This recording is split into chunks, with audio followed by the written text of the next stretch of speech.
Space Technology in the Service of Mankind. Jai Hind everyone, my today's lecture topic is Indian Space Research Organization. I will be covering my lecturate in 4 parts, which will be introduction, key achievements, future roadmaps, and then I will conclude my lecturate. So, Indian Space Research Organization, which was founded by Dr. Vikram Sarabhai on 15th August 1969 by replacing the previous organization, which was Indian National Committee for Space Research. It was launched with a motto of space service in the space technology in the service of mankind. Its headquarters are in Bangalore, and the current chief and current chairman is V.K. Narayanam. Now I will talk about the key achievements.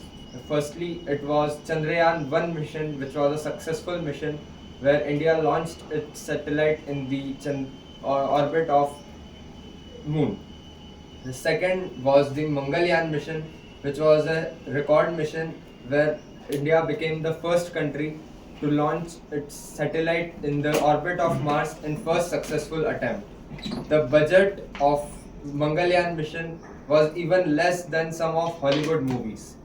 Then in current time, the LVM-3 rocket, which was India's most powerful heavy lift rocket, which increased the potential of ISRO, and also the NISAR, which was launched with collaboration with NASA to observe the Earth's surface and the changes in Earth's surface due to change in climate and also due to some disasters.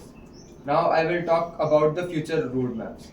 Firstly, it is the Gaganyaan mission, which is planned to be launched in 2026. It is India's first human spaceflight program, which will send humans to space.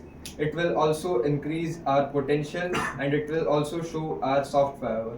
The program is in final phase and the 90% of technical process is done. And the other missions are the GSL. Other missions are the Shukrayaan missions and also Chandrayaan 4 mission.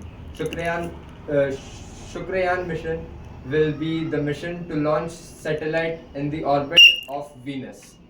Finally, I will conclude my lecturate saying that the Indian Space Research Organization has come a long way and it is also showing the soft power of India. It is also one of the examples of Atmanirbhar Bharat where we are building our own rockets and satellites. Thank you.